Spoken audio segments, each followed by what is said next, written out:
మొన్న వచ్చిన మోంతా తుఫాన్ తాకిడికి ఘారా మండలంలోని తులుగు గ్రామంలో వరి పంట నేల కొరిగిందని, దీంతో తీవ్ర నష్టం వాటిల్లిందని రైతులు ఆవేదన వ్యక్తం చేస్తున్నారు. మండల వ్యాప్తంగా అనేక పొలాలకు నష్టం వాటిల్లగా అధికారులు ఇప్పటి వరకు ఎవరూ కన్నెత్తి చూడలేదని రైతులు ఆవేదన వ్యక్తం చేశారు. వెంటనే స్పందించి ఆదుకోవాలని రైతులు కోరుతున్నారు. ఇదే అంశంపై శ్రీకాకుళం జిల్లా నుంచి మా BBS news CEO Venkataramana Badri Tulugu గ్రామం నుంచి తాజా సమాచారం అందిస్తారు. హాయ్, హలో, నమస్తే, వెల్కమ్ టు బీబీఎస్ న్యూస్. నేను మీ వెంకటరమణ బద్రి.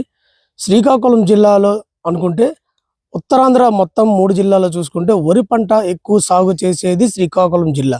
అలాంటి జిల్లాలో మొన్న వచ్చిన తుఫానుకైతే వరి పంట పూర్తిగా నేలమట్టమైందని చెప్పొచ్చు. అయితే ఆరుగాలం పండించిన పంట చేతికొచ్చిన సమయంలో ఇలా పంట అయిపోవడంతో రైతులంతా కూడా లబోదబం అనే పరిస్థితి అయితే కనిపిస్తుంది. అయితే మనం ప్రస్తుతానికి ఘార మండలం దగ్గర తూలుగు వద్ద ఉన్నాం. చూడొచ్చు, పంట అంతా కూడా పూర్తిగా పంట పొట్ట దశలోనే వచ్చే సమయంలో కూడా ఇలాంటి తుఫాన్లు, మొంతా తుఫాన్ అనేది తాకిడికి అయితే పూర్తిగా పొట్టంత దశ కూడా కిందకి నేల కొరికే పరిస్థితి అయితే ఉంది. అయితే కొంతమంది రైతులైతే కొన్ని మెట్ట పొలాలు అయితే పంట కాస్త దెబ్బతినే పరిస్థితి లేదు, కానీ ఇలాంటి పొలాలు అంటే కూడా నేలమట్టమయ్యే పరిస్థితి అయితే కనిపిస్తుంది.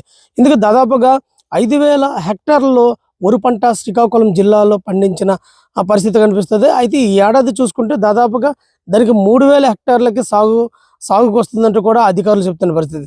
ఎందుకంటే రైతులు తన తాలిబొట్టులు అమ్మి కూడా ఈ యొక్క పంటకి సాగు చేసి, అంటే ఎకరానికి 30,000 రూపాయలు ఖర్చు చేస్తుంది. ఆ 30,000 రూపాయలు కాదు కదా, కనీసం 3,000 రూపాయలు కూడా కొన్ని పొలాలకి దిగుబడి వచ్చే పరిస్థితి లేదు. ఎందుకంటే ఒక పక్క తడిసిన ధాన్యం కొనుగోలు చేస్తామని ప్రభుత్వాలు చెప్తున్నప్పుడు కూడా కేవలం కళ్ళబొల్లు కబుర్లతోనే సరిపెట్టుకుంటుంది. ఎందుకంటే తడిసిన ధాన్యం అయితే ఏ మిల్లర్ కూడా కొనే పరిస్థితులు అయితే లేవు. ఎందుకంటే వాళ్ళకి ఫ్రెష్గా తడిసిన ధాన్యం కాకుండా పొడి ధాన్యాన్ని కొనే పరిస్థితి ఉంది.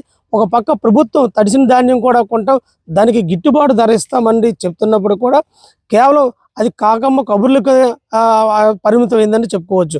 ఏదైతేనప్పుడు కూడా శ్రీకాకుళం జిల్లా ఈ వరి పంట సాగుకైతే ఈ యొక్క మొంతా తుఫాన్ ఎఫెక్ట్ అయితే ఎక్కువగా తాకిడి అయితే జరిగిందని చెప్పొచ్చు.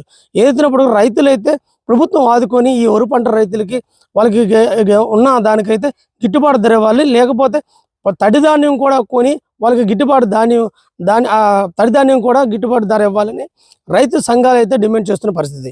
ఇది ఇక్కడ తాజా పరిస్థితి. వీడియో జర్నలిస్ట్ ప్రవీణ్ కుమార్తో వెంకటరమణ, బీబీఎస్ న్యూస్, శ్రీకాకుళం.